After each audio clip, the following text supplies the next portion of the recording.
and welcome, welcome, welcome. All right, so again, how's everybody doing today? Okay, so good evening, good morning, good afternoon, and wherever you are in the world, and thank you, and welcome to our pilot broadcast of the International Council of Registered Blockchain Professionals. I'm Sly, your co-host for today. So, we're talking about ledger technology, also known as blockchain technology. It will expand to 3.1 trillion dollar economy. Okay, this means that there will be an increasing demand of blockchain professionals in the next 10 years. You know, as a registered blockchain professional, credentials will provide that career growth in terms of what you will be doing and hopefully obtaining jobs in the later future that requires blockchain professionals who not only know about the blockchain space but also its technology. It will also be in demand. So now, today we will focus more about decentralized finance, aka DeFi. We're going to discuss what it is, why it matters, okay, and we're going to discuss more on this blockchain-based form of finance and how this impacts the current traditional financial system. Now, to formally open and welcome us to the show, so let me introduce our host or moderator for today, Coach Jonathan Tunoko, the cryptoneur and co-founder of Musegan Training Academy. There you go, Sly. Thank you for the warm and introduction. So once again, thank you, and welcome to all of our viewers and our listeners of tonight's session. So wherever you're watching right now, I believe you're going to learn a lot from tonight's session. So yeah, like what Sly have mentioned, this is something interesting because blockchain, particularly cryptocurrency, are becoming a mainstream. And for tonight's session, in collaboration with iCore BP and also as a co-host of this session, we're going to be sharing or discussing with you more about decentralized finance.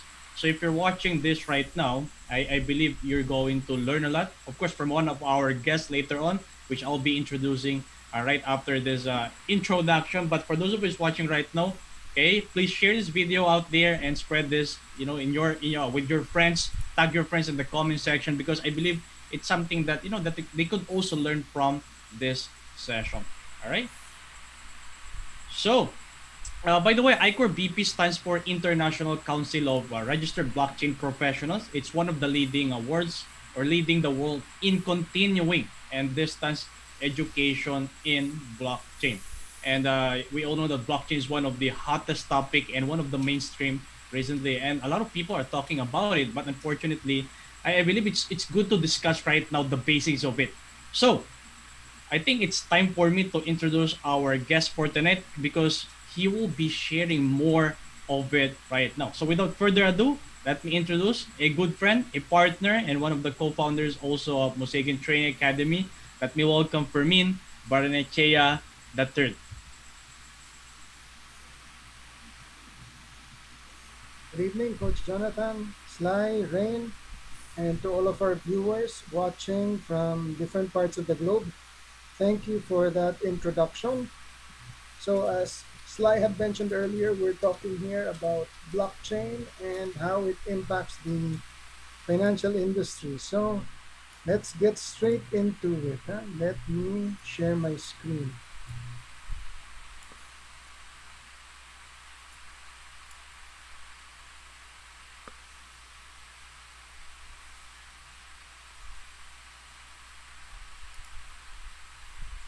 Okay, I think just a brief overview again of what a blockchain is. So essentially, it's a database that stores encrypted blocks of data. Key things to remember: it's distributed, decentralized, transparent. So these are essentially the things that make the blockchain a prime technology which can have many use applications in various sectors, and finance is just one of them. Now let's just go over a graphical example. So this is why they call it a blockchain. So let's say this is what you would call the Genesis block, the first one. Each block contains data as well as a hash. So when you get to block number 2, that will contain this hash, which is for this block, but it will also contain the hash of the previous block, block number 1. And if any attempts to make changes to the data here will change this. And therefore, that's why they say that using the blockchain, it's virtually immutable, because they would see right away that there are attempts to make certain changes. So as the blocks are completed, it is added to the previous blocks. That's why they call it a blockchain. So literally, you have a chain of blocks, which is nothing more than the transactions which they are reflecting and recording. Bitcoin specifically, so this is what it would look like. You've got the peer-to-peer networks, essentially the distributed ledgers, which are monitoring and validating the transactions. And they are solving for the equation. Once that has been solved, it is clustered together, again into blocks, which are then chained together. That's why, again, we call it the blockchain. So, think about the possibilities. Any industry that is data-driven or heavily documentation-oriented is a good candidate for using the blockchain. So industries like finance, insurance, media and entertainment, these are already ripe for change. And in fact, you already see a number of disruptions in how they do certain things because of the blockchain. So let me just give you a brief overview. These were the top 10 banks globally, according to Capital in 2020. Now, 6 months ago, the total market capitalization of the cryptocurrency industry probably would have just been the equivalent of this one bank. As of today, you're looking at about 1.5 trillion, which would mean it is basically now the market capitalization of maybe the top 6 banks. So what does that tell you? It tells you that while the cryptocurrency market has grown, it's still small relative to the rest of the traditional finance industry. Now let's talk a little bit more about decentralized finance. It is predicated on what is called smart contracts. So the idea of a smart contract actually is not new. You can trace its history back to sometime in 1994, wherein the basic premise done by Nick Szabo was a contract that would self-execute. The only thing though is that it was not yet the rest of the technology or infrastructure needed to propagate it or make it more widespread wasn't available yet. Basically, that came with the arrival of blockchain, and in 2015 with Ethereum, we had the introduction of the true first smart contracts. So what are the 3 key elements of a smart contract? Basically, it's an agreement between 2 people in the form of computer code. Since they are processed on the blockchain, so it's stored in a public ledger and therefore cannot be changed. And they will be executed automatically without reliance on any third party. And it will only be completed once the stipulated conditions are met. So the analogy I like to use, it is very similar to the if-then function on Excel. So since it does not need third parties, you don't have any trust issues.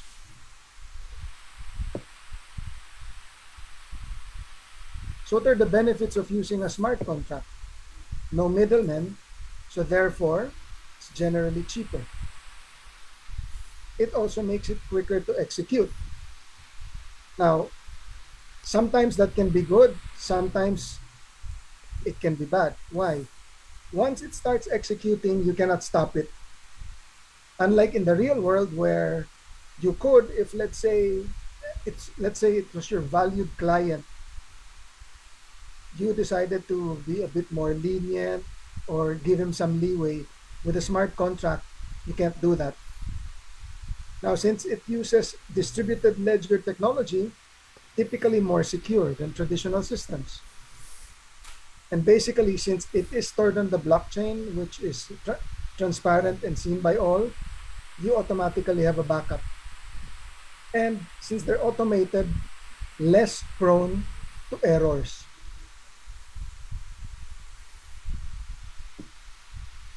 So this is, in a nutshell, showing you, let's say, smart contract. And here you can assume that smart contracts, let's say for finance, and this is what it would be in traditional finance.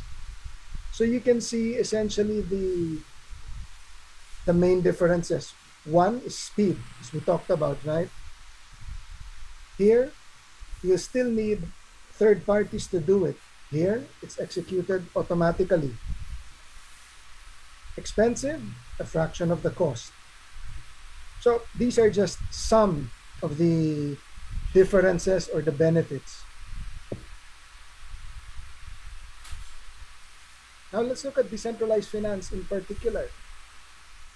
You know, back in 2017, the total value locked, which essentially means the Ethereum assets on the various platforms in decentralized finance, was literally $4. Now let's fast forward. Basically, a little less than 4 years later, it now stands at $51.5 billion. Now that's here, mind you. So if you look at it maybe a couple of months ago, it was even higher. So this in itself is already a correction. It's been impacted by the downturn in the market, but you can see that it has increased dramatically, especially in 2020, as more and more contracts and applications were being created on Ethereum for decentralized finance. It continued to grow.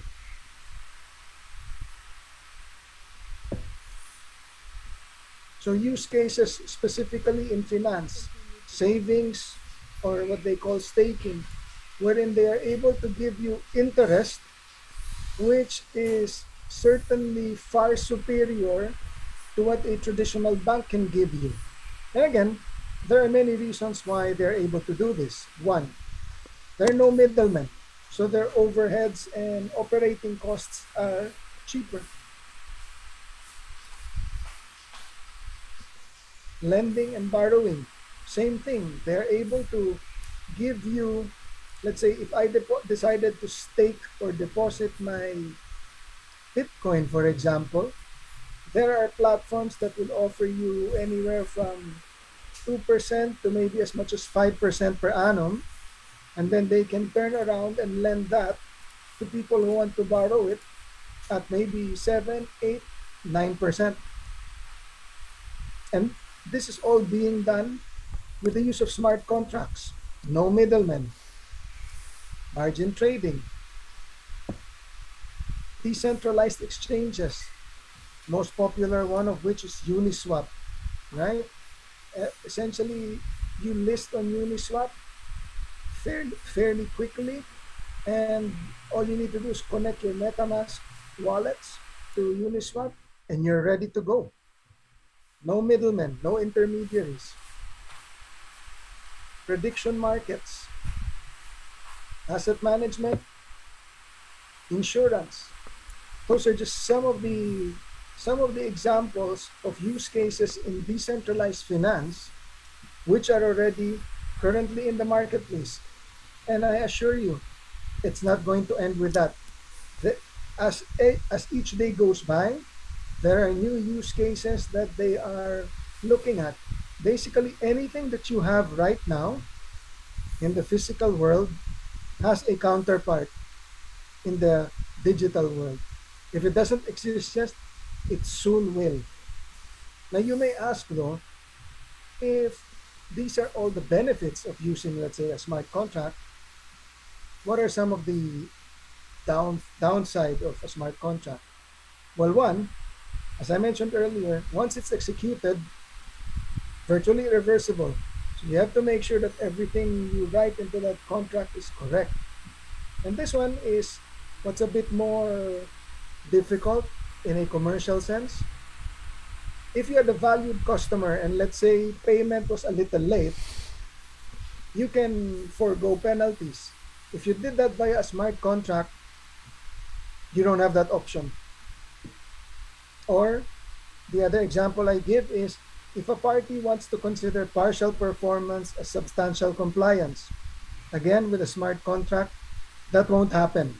And that's because the way a smart contract is written is it is written with objectivity in mind. So the moment you employ certain subjective elements, like, okay, he's a valued customer, I can't really do it right away, I have to be more lenient, the smart contract doesn't have that concept in mind.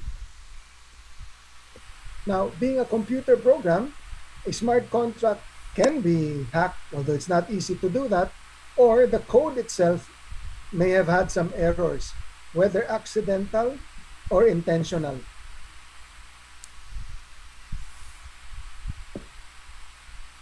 I'm just giving you an example. In 2017, they were able to exploit a flaw in the code that allowed the attacker to get away with $31 million in Ethereum. So, of course, I'm not saying that that's common. It does happen, and you just have to be aware of it. So, here are some use cases for the smart contract. I've just listed a dozen, but what do you notice? Financial security, financial services, trade finance, financial data recording, insurance, escrow, mortgage system, trading activity. I've just given 12. Certainly, this is not an exhaustive list, and there are many more. But just on these 12 that I talked about, you can already see that more than half of them have to do with finance.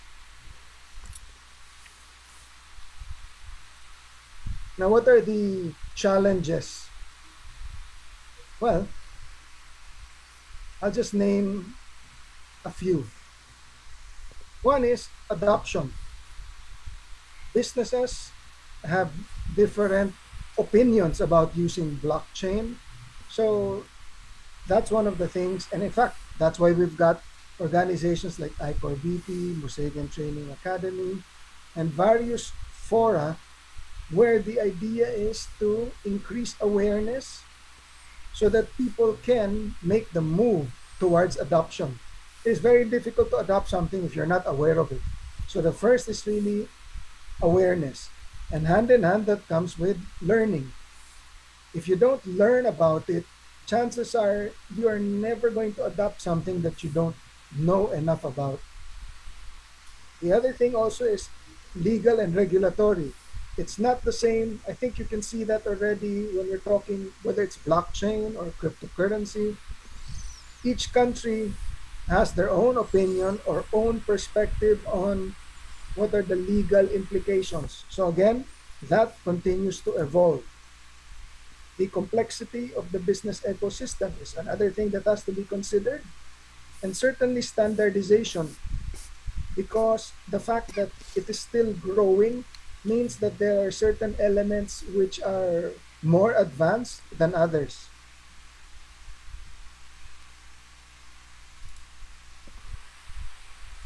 Competition. Now, smart contracts are one way of doing things. There are others. So again, it's a matter of getting people to come on board and agree that blockchain is something they should look at.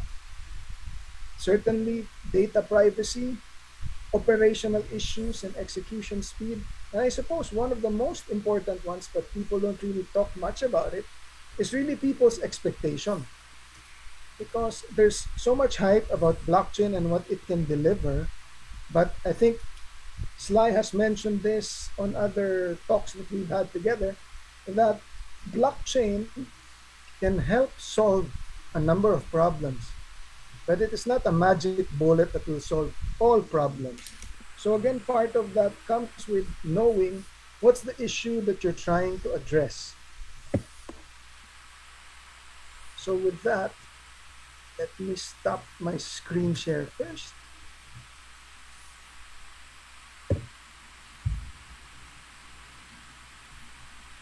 And open for questions if there are any from the field. All right. First of all, for me, thank you for sharing your those information with the audience, and I've also learned a lot from you. But moving forward, because I believe it's something new, especially for retailers. But if someone, here's my actually my first question: if someone or how you will how you'll be able to explain decentralized finance, let's say for people like us or me, for people who doesn't have any knowledge with with this technology. Well, I think the best analogy I can do there would be, remember how we like to talk about using an Excel worksheet as an analogy of how the decentralization works. Strictly speaking, if I had an Excel worksheet and let's say I sent it to, I cannot do anything until Sly has finished making his changes to the worksheet and sending it back to me. That's what happens in the traditional world. Now, using the blockchain, envision a situation where I have the Excel worksheet, Sly has the Excel worksheet, Coach Jonathan has the Excel worksheet, everybody on this call has that same Excel worksheet. And we're all seeing it real time, all at the same time. So now, if let's say Sly wanted to make a change to that worksheet, the rest of you would know right away because it's decentralized. Now, in the original model, if Sly made changes, you wouldn't really know anymore until it got sent back to me. But now, because it's decentralized and it doesn't require a middleman, then it's more transparent and easier for people to see if there has been any attempt to make changes on that worksheet. So I think the idea of decentralization there, one of the things that people need to understand is the absence of an intermediary. And I know that's very difficult, right? It's like going to a bank and saying, I remember my father before, he wouldn't mind withdrawing from an ATM, but he would never deposit through an ATM because he's logically counting my money and issuing me a receipt. So that's the idea. It is something that is going to require a change in mindset. But I think the main takeaway that people should look at is here we're talking about technological advancement. And so go and look at the internet when it was first introduced. You had only two groups of people for the internet then. Those who said that it was going to catch on, and there are those who said it's a fad and it's going to die. Okay, we're now in 2021. We certainly know which group won. The group that said the internet is going to change the face of how things are done. It's been the great equalizer for a number of small businesses who just allowed them to compete with bigger businesses. And we're going to see the same thing happen with blockchain. Blockchain is going to provide businesses with the means to now make a meaningful challenge even to companies that may have been in existence. It's no longer going to be a detriment. It's not going to be a stumbling block, and the blockchain should be able to provide certain advantages which will allow companies to compete. Because imagine if you can do things cheaper, quicker, more transparent, why wouldn't you even want to at least consider it?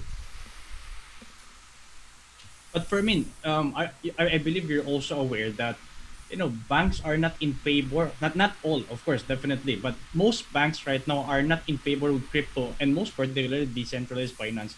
So, do you think that banks, or should I say that more years from now, maybe 5, 10 years from now, more people or more and more people will shift from traditional finance going to decentralized finance because of these benefits right now that we're seeing in the market or in the space. Well, that's a good question, Coach. I think what you've seen is there are banks already utilizing blockchain technology. There are True. those who don't want to, and there are those who see that this is going to be the way of the future. And again, as we always like to say with technology, right? Technology is going to happen. I mean, technological change will happen with or without you. So that leaves you with two choices. Do you want to risk being left behind, or do you want to be part of this change? Now, certainly you will have banks that have made the decision. We don't believe it's going to follow our old way of doing things because it's been working for the last 300 years. Fine. There are those banks that have said, we see the changes, we see the benefits, we're willing to explore and see which aspects of our operations can be improved by using the blockchain. So even in banking right now, you have two groups, those that have started using it and are openly in favor, and those that are still focused on doing things the traditional way. I mean, Okay. I think the best example to that, let's look at JP Morgan. In True. 2017, they were saying Bitcoin, cryptocurrency, this is fraud. Yeah, I remember that, It's right? a, it's 2017. a passing fancy. They reiterated the same position in 2018, and by 2019, they come out and say they are coming out with their own digital currency. True. So that for me is a good example of a changing of their point of view from saying that something was fraud or it's just a fad to embracing the technology and now getting on board. So that's not going to be the only example. You will have other financial institutions that have basically made the same journey. Now, don't get me wrong, there will still be others that will insist on, they still believe that the old way will prevail. Then that's really their choice to make. I think the thing here is you can't really force them which way to go. The only thing you can do is make them aware that there is this possibility, and then they have to decide, do they want to go with that possibility or stay with their old approach? Time will tell which one is correct. All right, thank you, Fermin. Now, before I proceed with my next question, is it okay, Fermin, and of course our floor directors here, if I share my screen for a second, is it okay? Because I want to show you guys a or a website here right now. Before I proceed, okay, here we go. All right, can you see my screen? Yes. Okay, so basically this is CoinGecko, and it's one of the a crypto it's a crypto data platform where you'll be able to see the data of all cryptocurrencies that are available in the market right now. Of course, the one that I wanted to show you, or even for me, is this section called DeFi, right? Because the topic is about decentralized finance. And here, if we check, or if we, okay, if I scroll it down, we'll see a lot of different cryptocurrencies under DeFi sector. Okay, of course, there's Uniswap, Chainlink, and there's a lot of these other cryptocurrencies right now. So for your, in your personal opinion, okay, personally I wanted to understand as well is why there's a lot of companies right now who are making their own cryptocurrencies for this kind of project and sector at the same time. So why there's Chainlink, Uniswap. Although I believe that each of them have different use cases and project, but why suddenly most of them have started to create their own decentralized finance tokens? Okay, that's a good question, Coach. If you remember when I showed the top 10 global banks, and imagine the total utilization stands at 1.5 trillion. And the 1.5 trillion is only equivalent to the total capital of maybe the six or seven largest banks. So it's grown a lot over the last 6 months, but it still pales in comparison with the asset size of the traditional financial sector. So the entities that are seeing or making the shift from the traditional finance to the decentralized finance will come up with they're coming up with their tokens because each one is for a different use case. True. Uniswap, a decentralized exchange. Aave is for borrowing, lending. You would have Nexo, which is also for borrowing and lending. You would have DAI, which is a stable coin. So these are different components of the financial sector. But my point is, even if you look at the total capitalization, can you go back to your screen, coach, on Sure, sure. DeFi? All right, here they are. I think that this is Right. exactly what you're talking Oh, to here. look at the market capitalization of DeFi. 71 billion, right? Scroll down. Dollars. Yeah. Okay, here.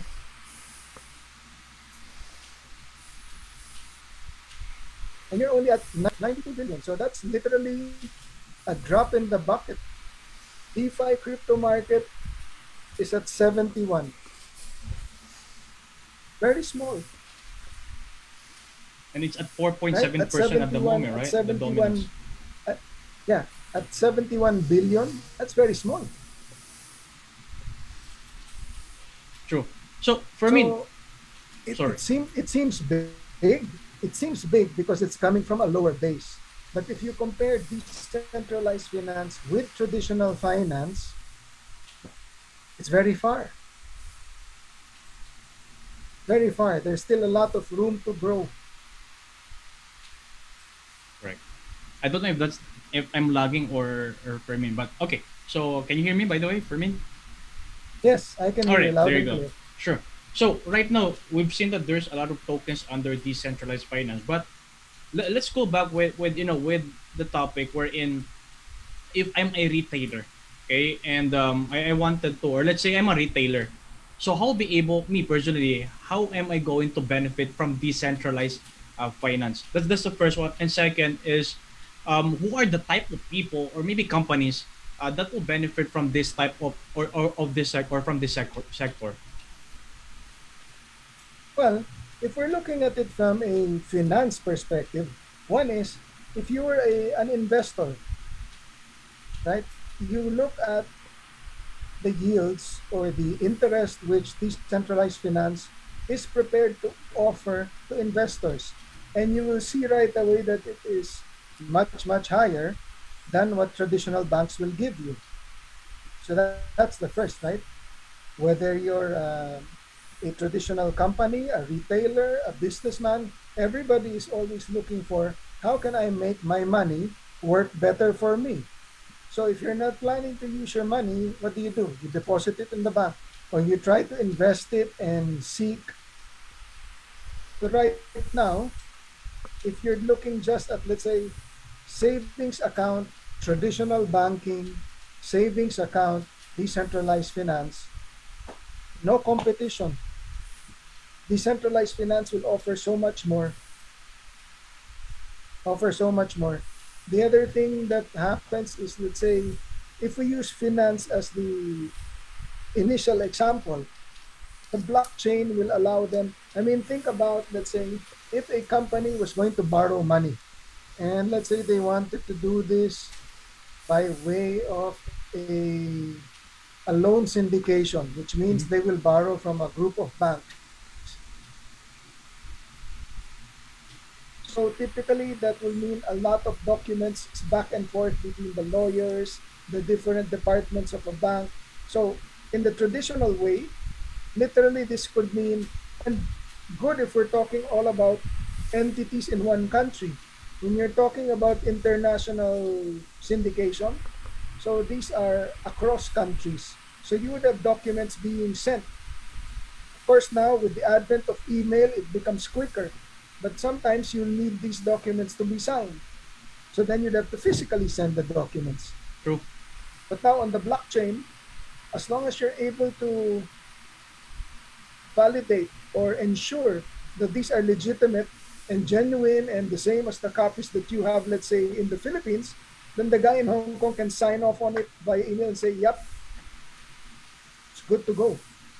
In fact, you have a number of banks which have already started looking at using the blockchain for loan processing, for loan syndication, because they've seen that there are certain elements of the process which they can shorten or remove outright because of the blockchain. Things which were not possible. Interesting. And of course, thank you for sharing that, Fermin. And by the way, for those of you who's watching right now, if you have questions to Fermin, please type that comment down in the chat box below so that I will ask this question, okay, to Fermin if you have. So and also please like and share this session and spread this, in your timeline, in your Facebook friends, so that they can also learn from this session, right? So Fermin, how about you personally? So if okay, let's say right now decentralized finance is one of the most um platform, or one of the platforms like that is giving high returns for, let's say, investors like me, or let's say retailers.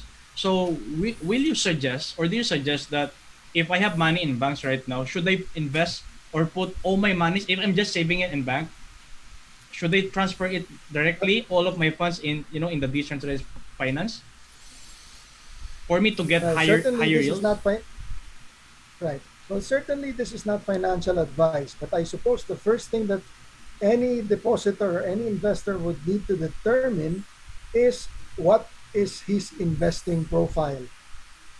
Is he a conservative investor? Is he moderate? Is he aggressive? Because knowing what sort of investor or depositor you are will determine what sort of action you take. Certainly, what you would probably do initially, the fact remains that it is still new for many people. So maybe what would be appropriate is they will just dip their hands in it a little and try and see. And as they get more comfortable with the space, then they can decide if they want to increase their exposure. But as with anything, the very first thing that needs to be done is to study and learn, right? I think it's common among all of us who are watching. Nobody is going to invest in anything without first deciding to learn more about what they're investing in. I mean, the sure way to invest something just because person A told me, oh, put your money here. Remember, when you make that decision, you made that decision, not the person who told you. So you can't blame that person if something bad happens to your investment. You made the decision to invest. Therefore, you should make the decision to study and learn more before you decide to invest. Exactly. And right now, most people have started, to understand and to get benefits from decentralized finance. And I think banks, or some banks, are preventing, more people to engage in this type of market and this sector, because some of them are, they're using their credit cards to purchase, cryptocurrencies, then they transfer it to decentralized finance. What's your thought about it, Fermin? If Well, or on that one? well, certainly, just like buying goods, right? If you were to buy something with cash versus credit card, generally the credit card is more expensive, correct? Of Mhm. course, I know there will be credit card companies that may give you zero interest and all these other options. But generally, all things being equal, you purchase in cash, it's cheaper than if you purchase in credit card. So it will be the same in cryptocurrency. If you purchase it with your credit card, it will certainly be more expensive than if you purchased it with cash. So no different in the digital world as it is in the physical world. It's more expensive if you use the credit card. So if that happened, do you think, Fermin? Because if Okay, for example, I believe you also have the same thoughts and idea, me as well. Especially if I have, since we're both in the crypto market and we're seeing that it's giving us higher yields or returns compared to traditional finance, right? So, do you think that few years from now, maybe 10, I don't know, 20 years from now, maybe 10 years from now, do you think banks might collapse because of decentralized finance? Because if you're a retailer and you're saying that banks are not giving you a good amount of yields or return, of course you need to look for other platforms, ventures where could give you higher yields or returns. So do you think there might be a collapse or banks will collapse in the future because of this? I don't think it will be a case of collapse, coach, but I would suppose that certain banks that are more adaptable to the change, you will see that these banks will probably be more successful than the banks who are resistant to the change. If they adopt the technology, right? If Right. they ride the trend, right? Because remember, if you go from country to country, there you have to deal with, let's say, internet connection.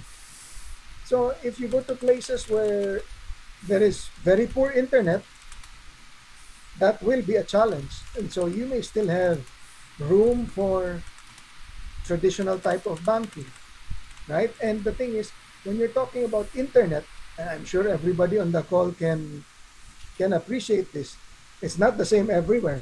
Certain countries like Singapore, you'll have really quick internet, and you can go to a number of places, let's say in Africa, where the internet is not as strong. So, and you'll have a lot of areas in between.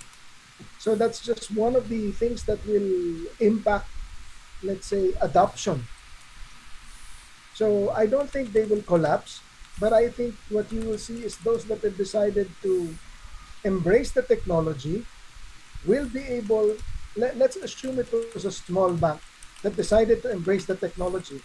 You may find that the small bank will now be able to compete more effectively with the bigger bank because they've used the technology and it has helped make them more efficient.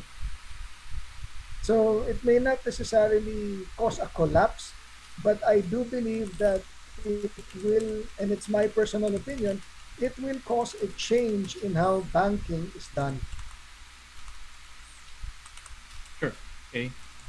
For me, I believe you've heard the news recently where BPI, Philippine, one of the local banks in the Philippines, where they've announced that they will start to, um, they will stop or tell, they've announced actually that you cannot no longer use credit cards to purchase cryptocurrency. Is it a strategy that they're doing right now to prevent people to enter the crypto market so they could take advantage like what JP Morgan have done in the past? Or they just really, anti blockchain or anti central or decentralized finance at the moment? Well, I think the stance for the local banks, for most of them anyway, right? Even the Banco Central, they do have a circular governing the operations of virtual currency exchange operators, but they are not, they don't openly tell you go into cryptocurrency, correct? In fact, Sure. what they have been consistent about is just warning people be aware of the risks in entering cryptocurrency, which I think is the right thing to do, right? As a Mhm. regulator, you just want to make sure that your constituents are aware that even if you have a lot of people out there saying, oh, you enter cryptocurrency, it's a sure thing, it's going to do this. Again, it's very good that you have institutions that are at least telling you be aware of the risks. So I go back to you don't enter anything without at least studying and trying to learn more about it. So in the case of the banks, I think they're basically just following most of them will follow the position of the central bank. And right now, it's really just be aware of the risks of cryptocurrencies because of its volatility. They're not telling you don't do it, they're not telling you do it, they're just telling you be aware. So now it's up to the banks to decide how do they interpret or what course of action do they take in light of that position. So you will have banks that will decide, okay, let's just not allow it, and you will have other banks which will say, okay, let's see how we can make it a bit more secure from our perspective.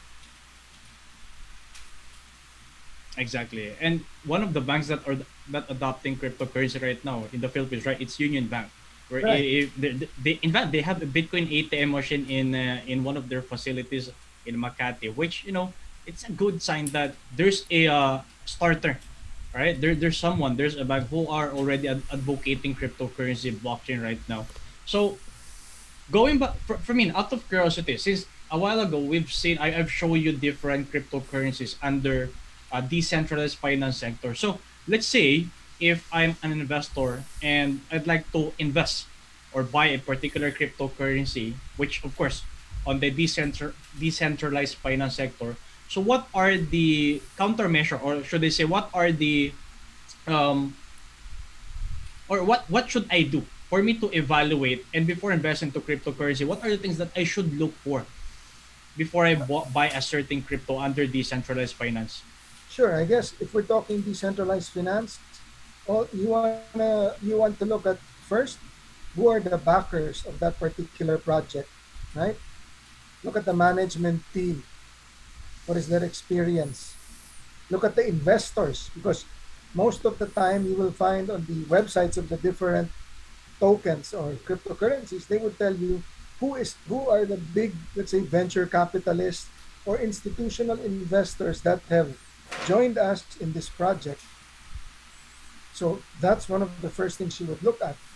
I guess if you're looking here at, let's say, the yields that they will offer you, then you will now look at comparing across the board. Because rest assured, if you say, for example, where can I get the best yield? You will have several cryptocurrencies that offer you yields. So you're going to have to do that analysis, one, more than one crypto, so that you can determine, is it easy to, for example, it might be easy to put the money in. How do you cash out from the system? Are there any limitations, right? Because the thing is, it might be easy to get in, difficult to get out. So that's the other thing you would look at: ease of entry, ease of exit. You would look at what is the what's the market saying about it. Look at the different social media platforms. What is the community saying about that particular project or token? Is the community saying anything about it? You might find that if there's nothing at all, that might mean something. That if you hear nothing about it, then maybe it might not be as effective as the company claims. So basically, let's say the same rigor that you would do before you decide to invest in, let's say, a particular stock in the stock market, you should do the same sort of due diligence when looking at it from the digital equivalent. You'd still have to research on all these things. It's not, oh, for sure it's gonna go up. Just because that doesn't mean that the stock is gonna go up to 1,000 pesos. So in the same manner, you can have a cryptocurrency token at less than one US cent. That doesn't mean that's going to become the next Bitcoin.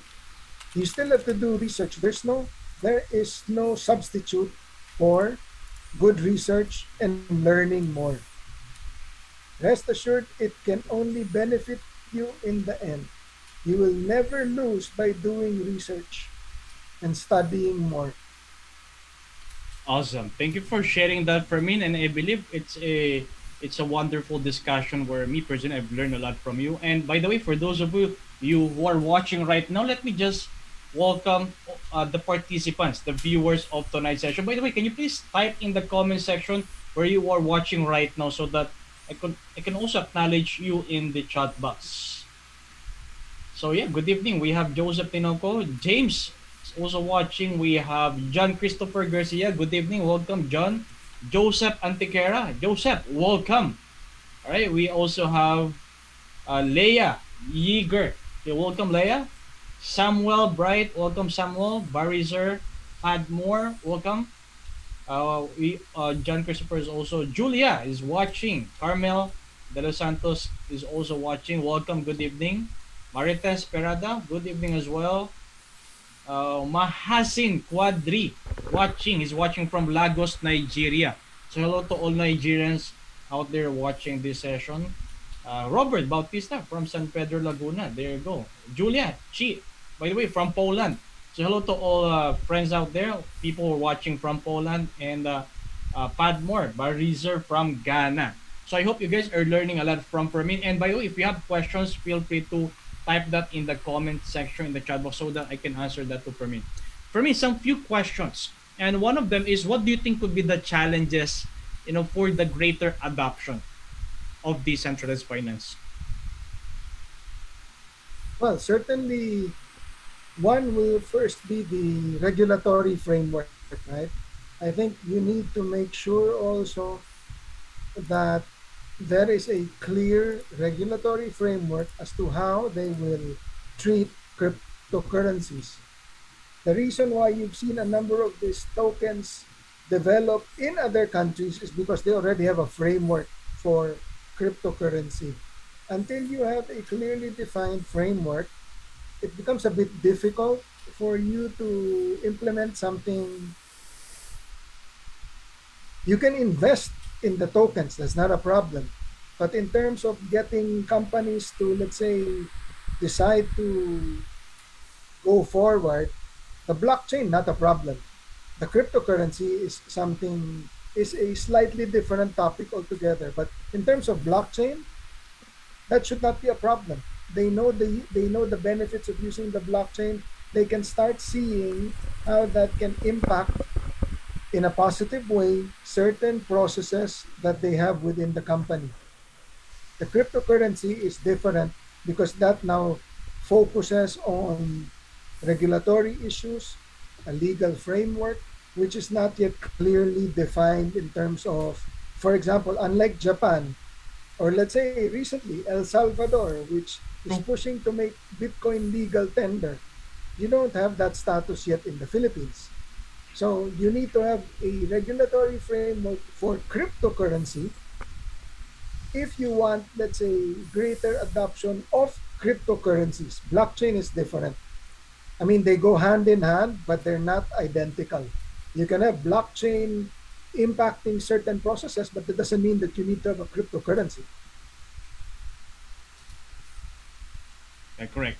And yeah, that is, I agree with you, Fermin. And especially right now, more and more people and more big companies right now are exploring this technology. So I guess we have few minutes left, but one final question for me. If someone would like to explore this industry, this sector, decentralized finance, because there's a lot of sectors in the crypto market. There's an AI, there's what we call NFT or non-fungible tokens, and of course there's decentralized finance. So what are your advice, or maybe just one advice for those people who would like to explore this kind of sector? Well, certainly the first, study. There are so many sources of information. I mean, the International Council of Registered Blockchain Professionals is one of them. You can go through the courses of Musegan Training Academy. You can go through the courses of Altash University. There are many sources of information out there. It starts with one decision. You making a decision that you want to learn about it. Because if you've committed to learning about it, that means you put the time and effort to learn more about it. And once you know about it, then you are able to make more informed decisions. I mean, too often you're being forced to decide on the basis of information which is sorely lacking. Then clearly you will not be able to make the best decision possible. So, how do you change that? Have more information. Learn. Learn so that if people tell you this, you know what are the right questions to ask. To know if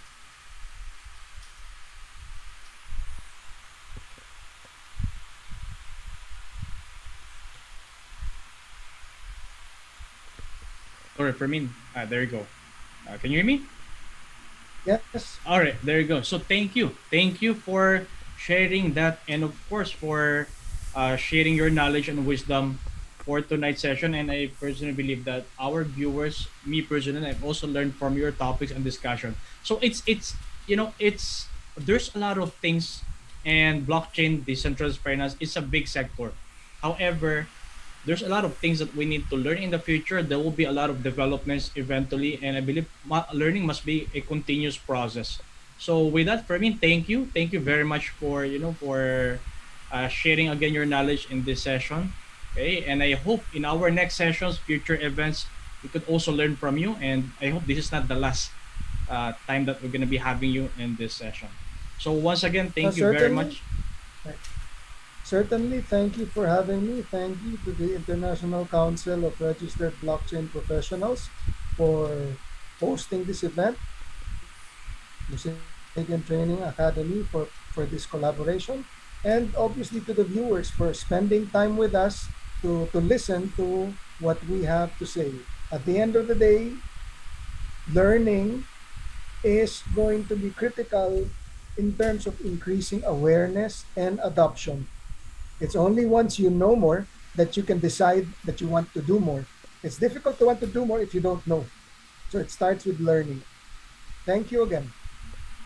All right, thank you very much, Fermin. And of course, once again, thank you to International Council of Registered Blockchain Professionals.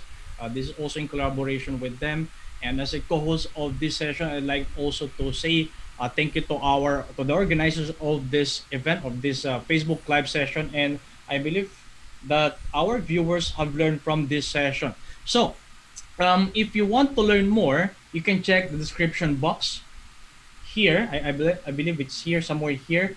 If you want to learn more from iCore BP, there's a link, okay, in the description box, and you can also follow their Facebook page or so their Twitter account, YouTube channel, LinkedIn, and of course, if you want to learn more details about it, there's a link again on the description box of this video. All right, so I guess that's it for tonight for me. Once again, thank you very much. And as always, okay, the space is growing. The crypto market or the cryptocurrency market, the blockchain market, and decentralized finance industry is growing.